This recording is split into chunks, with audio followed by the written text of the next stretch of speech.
Welcome back to English from A to Z. Today we are taking a fascinating and a really personal deep dive into what is arguably the biggest conversational hurdle for any English learner. And that's moving beyond polite small talk to genuinely, naturally and confidently expressing how you feel. It's such a huge one. It is. Yeah. I mean, if you've ever felt that frustrating gap between the complex emotion in your mind, maybe intense excitement or, I don't know, simmering disappointment, Right. and the simple English words you have available, then you know this challenge well. Emotions are like the engine of human connection. They really are. And if you can't convey them accurately, you can't truly connect. Exactly. And what's amazing about the material we synthesized for this deep dive is that it doesn't just, list words. It provides an interaction toolkit. A toolkit, I like that. Our mission is really to extract the most useful vocabulary, the most natural sentence structures, and the response phrases you need to move from these vague feelings to crystal clear, empathetic dialogues. So it's a shortcut. It is. It's your shortcut to conversational fluency. And the benefit for you, the learner, is just huge. This knowledge lets you sound so much more natural and less like you're translating in your head.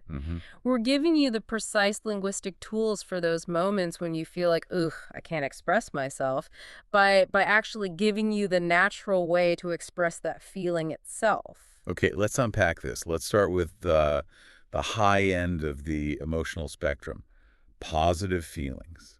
This is where we lay the foundation for a good day. Right. So when we looked at the foundation of positive feelings in our research, we moved pretty quickly past the basics. Beyond just happy or good. Exactly. We focused on 7 key descriptive words: happy, excited, relaxed, proud, confident, hopeful, and grateful. These are really the specific shades of positivity you need every day. And the words are just one part of it. Yes. What's crucial is not just knowing the words, but mastering the natural sentence structure. So if I'm talking about right now, it's just something simple like, I feel really happy today. Simple and declarative. But notice how the language shifts when we talk about anticipation. We use a different structure entirely. I'm so excited about the weekend. That preposition is key. It is. That subtle shift to the future focus, often using I'm excited about or I'm looking forward to, that really shows fluency. That structural point is so important. And if we hone in on the word proud for a second, one thing we found really interesting was its dual use. Okay. Most learners get being proud of someone else, a child, a friend. But expressing self-efficacy, that's vital. The material highlights, I'm proud of myself. That's a huge one. It's such a critical expression of personal achievement in English-speaking cultures. Sure. It shows self-worth. It really does. And when you use that expression, the conversational response is just as important. If someone tells you they passed a hard test, the natural validating reply isn't just, good job. Right, it's a bit flat. It's much more expressive. Something like, that's amazing, you should be proud of yourself. It reinforces their success and validates that feeling for them. And this leads right into the idea of communicative confidence. The phrase, I feel confident about my English, that is transformative for learners. How so? Well, it moves you away from focusing on mistakes and toward expressing your progress and your self-belief. It communicates that you own your learning journey. That's a massive step in authentic conversation. So when you use that word, you're not just describing a feeling. No, you're making a proactive statement about your ability. Okay, so we've established the landscape of the good feelings. But what about when things are not so positive? Which is inevitable. It's inevitable and frankly necessary to talk about. But the material really emphasizes the goal here, saying these things politely and clearly. Yeah, it's about being understood without, creating unnecessary drama or distress for the listener. Right. And here the vocabulary gives us those specific shades of difficulty. We move past that big umbrella of I am bad, and we focus on words like Sad, angry, stressed, worried, frustrated, disappointed, lonely, and tired. Let's maybe compare a couple of those. If you say, I am worried, it tends to imply anxiety about a future event or some unknown outcome, like I'm worried about my exam. Okay, so it's forward-looking. Exactly. Whereas if you say, I'm stressed, it almost always refers to current pressure, a workload. I'm stressed because I have too much work. For learners, recognizing that contextual difference, that makes your English so much more precise, especially at work or at school. Absolutely. And this is where the material provides a specific, a lifeline, really. We talked about the frustration of hitting a language wall. Yeah. The source material gives you the perfect, ready-to-use sentence for that exact moment. I feel frustrated when I can't express myself. It's brilliant. It is Yeah. brilliant because it turns that feeling of frustration into a clear communication point. It helps the conversation continue instead of just stopping. And then there's the way native speakers handle sharing negative feelings. The softeners. The softeners. Look at this dialogue snippet. Good. A, you look tired. Are you okay? B, I'm a bit stressed. I have a lot to do today. That a bit is doing so much work.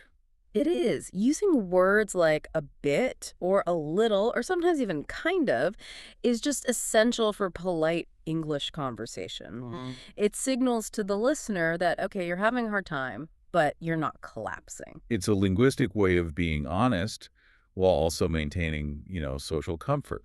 That nuance is so key to sounding authentic. But let's shift gears because sometimes your feelings are way beyond just a bit stressed, Sometimes the volume's turned all the way up. all the way up to max. Yeah. And we need to know how to communicate when emotions are overwhelmingly strong. This is where you get those high-impact storytelling moments. Right. And this section introduces vocabulary that signifies real emotional weight. Words like thrilled, terrified, exhausted, overwhelmed, furious, and heartbroken. These are your signal words. They are. They tell your listener, pay attention. This is a truly significant emotional state. And this is where we see the structural impact of intensifiers, which is crucial for conveying this level of feeling. You rarely just say, I am furious. No, you ramp it up. You ramp it up. You use adverbs to reinforce it. I'm absolutely thrilled, or I am completely exhausted. Those intensifiers really elevate the expression. And what's fascinating here is how these strong emotions are almost always used in reaction to a specific external event. It creates a clear cause and effect story. Oh, that's a great point. For instance, the source examples highlight this connection immediately.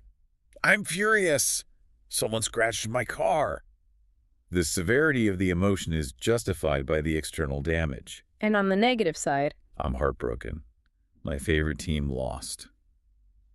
The loss is the direct cause of that extreme sorrow. that positive intensity is just fantastic for maximizing enthusiasm, though. Imagine describing a memorable experience, like in the concert mini dialogue. How was the concert?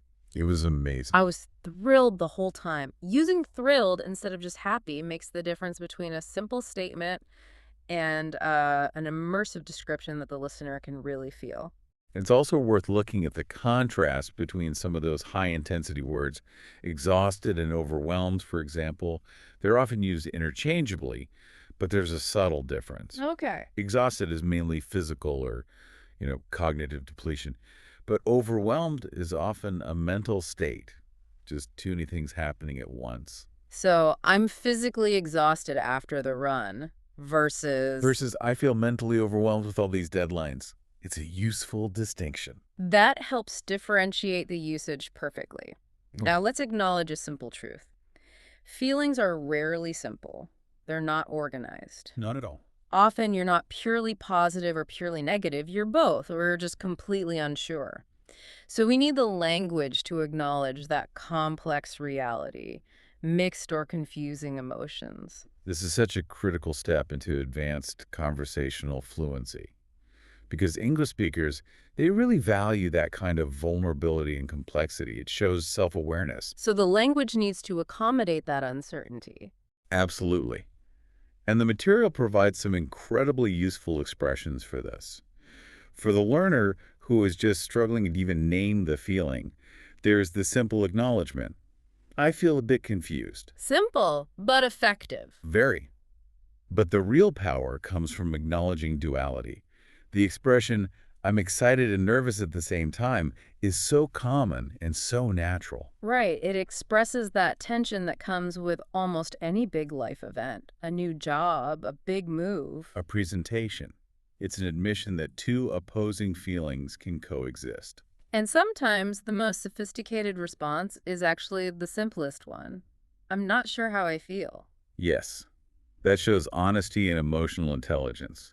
We see it in the presentation dialogue snippet. Are you ready for your presentation? And the answer is yes and no. I'm excited, but also nervous. And what's crucial is the response that follows that. When a listener hears that duality, the natural English response is to normalize it. That's normal. That's normal. Highlighting that mixed feelings are a completely natural part of communication immediately validates the speaker and encourages them to share more. It's a key linguistic tool for empathy. Okay, we've covered how to describe your internal world. But communication is a shared process. It's a two-way street. It is. So we need to talk about the interaction toolkit. Mm. How do we check in on others and respond with genuine support? This is where the vocabulary turns into functional dialogue. This is the practical application. It is. When you want to check on someone, you need natural, non-intrusive ways to ask. Our research points to 5 key questions. Beyond the general, how are you feeling today? We have the more direct check for concern, like, what's wrong? Or is everything okay? You've noticed something is off. Exactly. And then we get to the questions that invite discussion and action. Asking, do you want to talk about it, is a very sensitive invitation. It gives the other person the power to say no. Right, it's not a demand. Not at all. But the truly action-oriented question, and really the ultimate supportive check-in is, how can I help? That's a powerful one. It moves the focus from their feeling to a shared solution. Yeah. That's incredibly powerful in English communication. And the response toolkit is just as rich. The material gives us 6 excellent empathetic responses. And when someone shares a difficulty, the immediate need is validation. So we can use, I understand, or the slightly more involved, I'm here for you. But my favorite is probably, that sounds difficult. Why that one? Because it acknowledges the complexity of their situation without requiring you to offer a solution. It just shows you're listening and you recognize the gravity of what they're saying. And empathy also applies to good news. Oh, absolutely. If someone shares a success, the empathetic response should mirror their energy. We respond with enthusiasm. I'm happy for you. And that forward-looking, validating phrase, that must be exciting. You're validating their positive feelings, which just reinforces your social bond. We see that supportive language in action in the nervous interview dialogue. The speaker says, I'm really nervous about my interview tomorrow.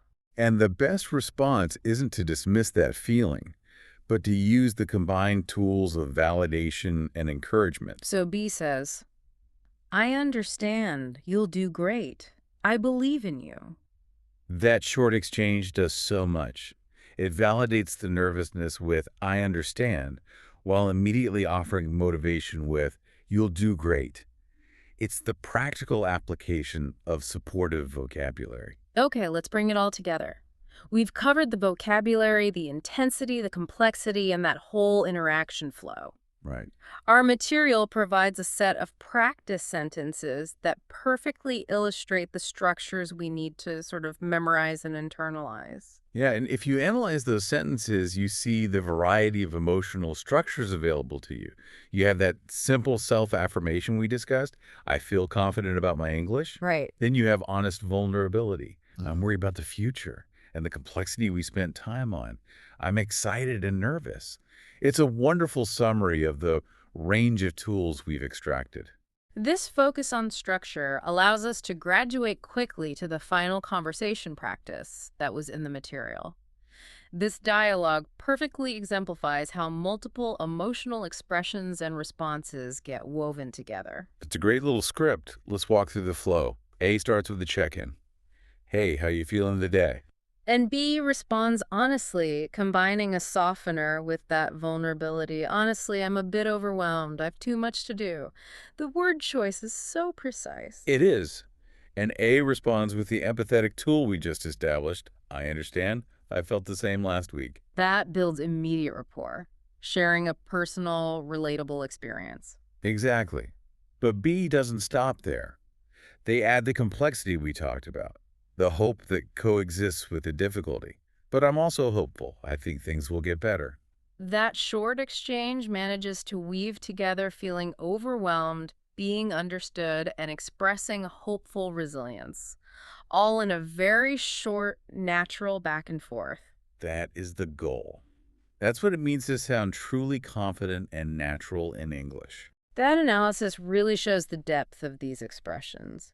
We've given you the vocabulary for happiness and excitement, the tools for expressing frustration without hostility, The precise language for intensity.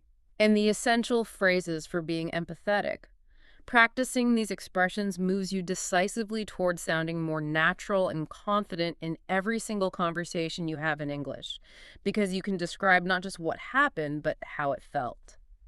You now have the linguistic tools to tell an engaging story, not just a list of facts. And that is the difference between surviving an English conversation and truly participating in one. And here is a final provocative thought for you to mull over as you internalize these tools. We analyze the phrase, I'm overwhelmed, but I'm trying my best. Think about why this specific structure, combining a negative feeling like overwhelmed with a determined outcome like trying my best, is such a powerful, common, and, well, emotionally satisfying structure in authentic English conversation. And consider how you can use that structure, that acknowledgement of effort amid difficulty, not only to describe your own state, but also as a powerful way to encourage and affirm the efforts of others.